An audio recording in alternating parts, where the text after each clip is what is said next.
cadre d'un aménagement de la maison de retraite, ils vont faire une extension et un parking en sous-sol. Cette atteinte au sous-sol risquait d'endommager des probables vestiges archéologiques. Donc, grâce à une tranchée, nous avons pu mettre au jour des vestiges archéologiques, des murs, des sols, des caniveaux du XIIIe et XIVe siècle.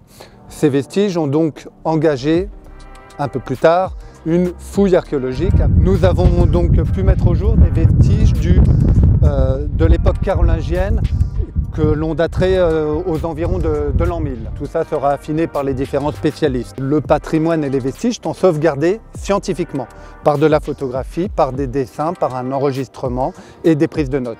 Le patrimoine a été sauvegardé. On commence à être très documenté seulement à partir du XIIIe siècle.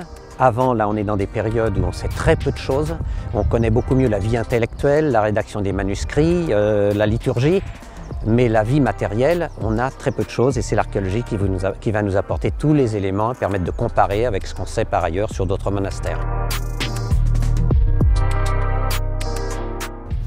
C'est absolument extraordinaire d'une part d'avoir des fouilles de cette ampleur à Saint-Maur et ça permet également de voir que la ville a connu de nombreux aménagements au cours des siècles.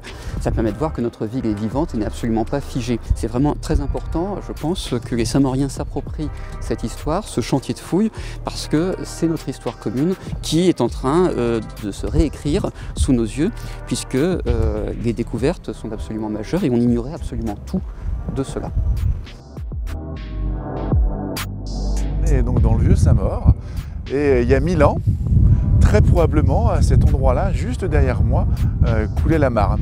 Mais on se trouve ici effectivement vraiment au cœur de ce qui a été l'histoire de Saint-Maur. Effectivement, nous avons engagé des travaux de restauration, principalement aujourd'hui dans l'église.